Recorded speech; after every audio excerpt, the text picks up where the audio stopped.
Hello, everyone. My guest today is Kyle Wong. He's the CEO and co-founder of Pixlee, a visual marketing platform that helps brands to market and sell using real customer photos and videos. All right, Kyle, you ready to take us to the top? Let's do it, man. Okay, so first off, is this a pure play SaaS company? It's a pure play SaaS company with some data network effects.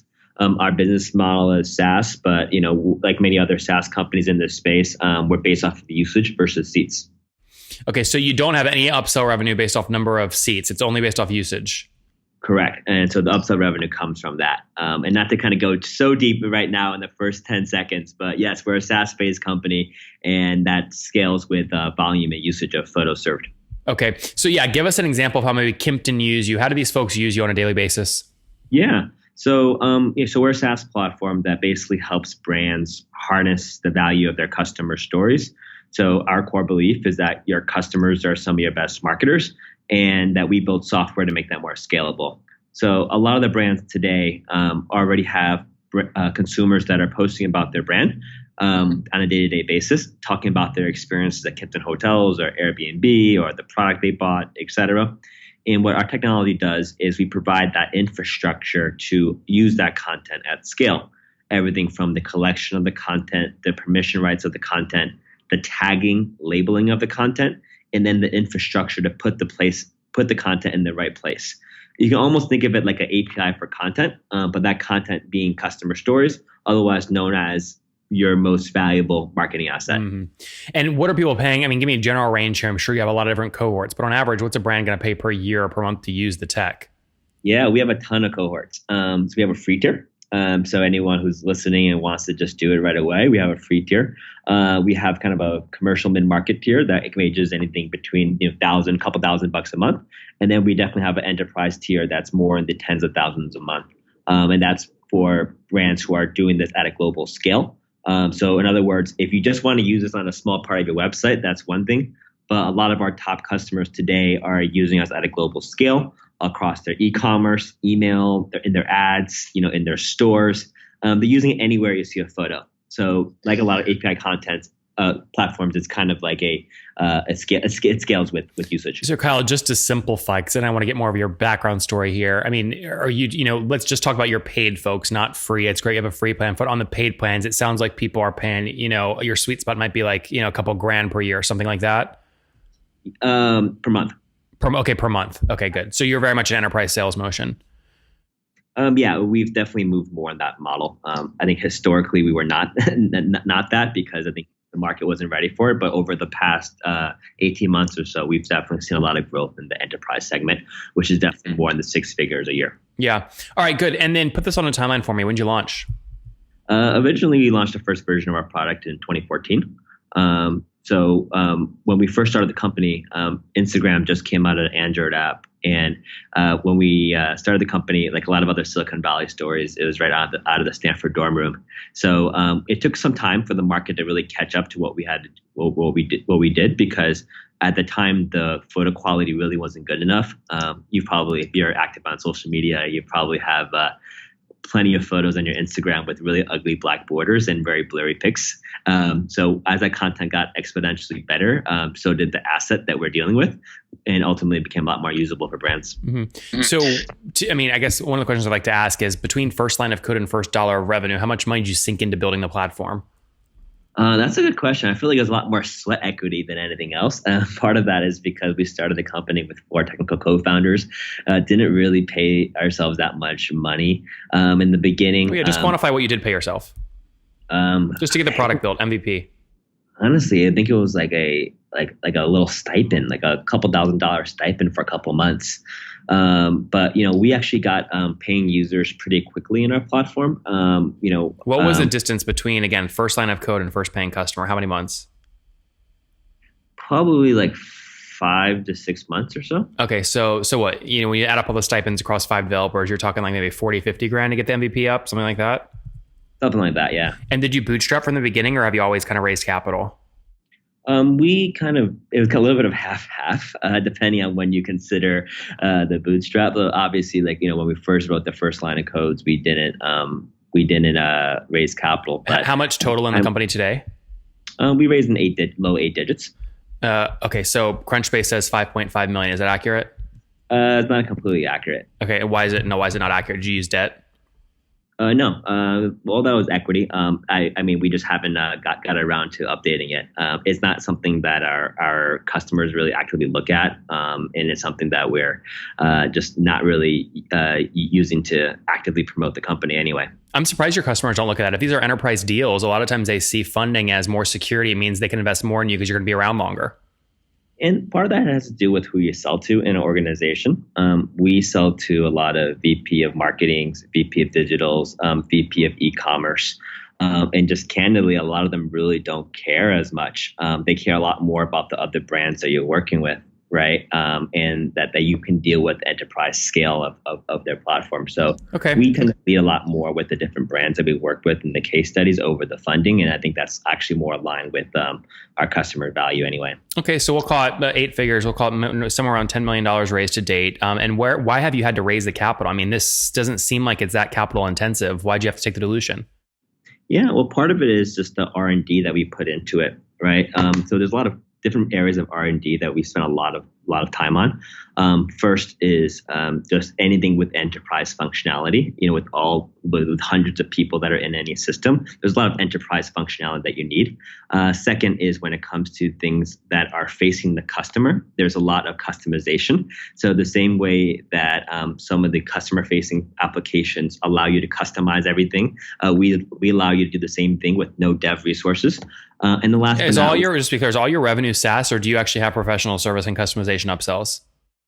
Like 99% of our service revenue is SaaS. So that's one of those things where this is something that 1 in every 4 Americans sees, right? And it's right on the front and center for a lot of the world's leading brands. It needs to look and feel how they want it. And we, as a SaaS company, don't really want to be doing all of that, right? And for us, we spend a lot of time developing all that R&D to make sure it looks and feels the way it wants. And then last but not least, over the last 18 months, we spent a lot of time on some of the deep learning improvements in our software. Because when you think about customer stories and this content, it's not just a quantity problem anymore. It's really a quality data and infrastructure problem around how do you tag and label the content more effectively so that you know what photos or what products are in them. So for example, when you go to Pinterest. Yeah, but I mean, Google Image API and these kinds of things, these SDKs have gotten pretty sophisticated. Did you build all that from scratch? No, there's no reason to build all that from scratch. But you want specific products that are in the photos, right? There's vertical specific applications of this technology that's super important. So the same way that you go to Pinterest, right, and you see the actual products that are in the photos, we enable brands to do that, but for their own platforms. And so, Kyle, what's the team look like today? How many folks? We're about 50 people. Okay, 50. And what portion are engineers versus something else? It's about half. Oh, okay. And we have offices in San Francisco, Toronto, New York, and kind of expanding internationally now. Take me back to your first couple of customers. How'd you land them? Do you remember? I think we sent out 1,000 emails. Okay, so it's basically cold emails. Yeah, exactly. And I wanted to also set the tone for people. Whereas when we started the company, we were right out of college, right? So there was definitely a lot of things that we didn't know. And one of the scenarios where we don't know where you don't know. And it took us a while to also figure out what type of customer segment this product was going to be useful for. Initially, our first set of customers were the professional sports teams. So at a point in time, we worked with maybe 1/3 of the NBA. So just to be clear, you basically got 1,000 emails of people inside of NBA teams and you cold emailed them and those were your first customers. More or less, yeah. And then once we got a couple of them, we were able to use that and what was the title? Head of digital, head of VP marketing? What title did you optimize for? At that time, it was actually more the social media manager. Who has no budget. Exactly, right? And also, it's one of those scenarios where that role within a sports team doesn't really impact as much revenue because if the team is good, the team is good, right? The team isn't good, it's only so much impact you're going to have. So what we found out over time is that these small brands at the time, these small e-commerce brands would pay us a significant amount more money because we're adding a lot more value because we're impacting conversion and sales on their website. Because people, before they bought products, wanted to see how other people wore them. and we could tie the conversion, and they were willing. Got it. Yeah, Kyle, by the way, I think my audience will totally get the product at this point. So I think that makes complete sense. I want to try and get a stamp now on kind of where you're going from here. So help us understand where we're at first. So 2014, you're selling to basketball teams. You migrate from there. You go a little bit more enterprise. How many customers are you serving now today? So clarify, we definitely didn't go enterprise in 2014. It was like, no, you are now. You just told me today you are. Yes, right, today. Yeah. So we service over 1,000 brands. Okay, and those are all paying, correct? Not all paying. But, okay, so how many customers are you working with today? We probably work with close to like 500 paying customers. Okay, 500. That's great. And then like moving forward, where do you see both the product going, and will you service the same customer base, or do you also see that changing? I think we can continue to service more of the enterprise segment as we continue to grow the platform. Because when you think about the demand for content, that becomes even greater when it comes to international brands that have to find local content for places like South Korea. So for us, we see us continuing to moving up market while also working with a lot of the emerging brands that are raising funding and very effective on digital. How aggressive are you being with acquisition, right? So you said earlier, the average customer is paying, call it a couple thousand a month. Will you let's say it's $3,000 a month or $36K in the first year. Will you spend the full $36K to get the customer, or how aggressive are you being there? Yeah. So we try to be a little more capital efficient around that. Actually, our model is a little bit different where we're trying to do it a little bit differently. So we're taking actually some of our traditional acquisition budget and we're investing it back in things like community. And our whole belief is that, hey, like if we make our customers successful, they are much more likely to help us acquire a new customer than us, paying for this conference sponsorship or us, doing a tremendous amount of outbound, et cetera. So for us, like we've actually spent a lot more time on the customer success side of things, making sure that we're building these relationships with people because they all know people. And a warm introduction from one of our customers is worth just so much more. Yeah. So that's actually a little bit more of our focus. So it's a little bit more. That also costs money, right? That requires people, team energy, time, et cetera. So I guess I'm just curious, generally speaking, right? Are you happy with the 6-month payback period if you do spend money to get customers, or are you happy with 12 or more aggressive? I think anything between 6 to 12 is you'll take that all day, right? As a SaaS company, and especially because a lot of times you get cash up front for a lot of these deals, so I think you'll absolutely take that all day. Are most of yours up front? Yeah, a decent amount, probably a good majority of our business. Like more than 80%, you think? Probably around there. Okay. Yeah, I think part of it is also over time it's gotten up there more. Like when you first start the company and you don't really have any credibility, people are a little bit more risk adverse, want to do a pilot and all that kind of good stuff. When you have proven track record with lots of brands and people can easily reference your product with somebody else, it's a lot. You can definitely control more multi-year deals and cash up front as well. Churn, Kyle, as you know, is really critical in any SaaS company, right? So how have you managed your churn to date, and have you gotten to the point where net revenue retention is north of 100%? Yeah. So actually, just in Q2, I just did my board meeting slides. So yeah, nice. So I know that pretty well. Yeah. So it's net negative churn. But I think for us, we've had to also work towards that. Everything from understanding like what you're putting in, so the right ideal customer profile, right, and also what are the leading indicators for churn, which I think is super important for any SaaS entrepreneur to understand. Well, so Kyle, peel that onion real quick, and then let's talk more about tactics you're kind of testing there. So if you peel that back between what your churn was versus your expansion, what are those two numbers? Yeah. So churn and expansion. So yeah, I think it's net negative expansion, right? Well, you can't have net negative expansion. That doesn't make any sense. Basically, if you get net revenue retention or net negative churn, it means your expansion more than outpaces your churned revenue. So I'm just trying to understand, what was your gross churn over the past 12 months? What was your expansion over the past 12 months? And then that gives us the net number.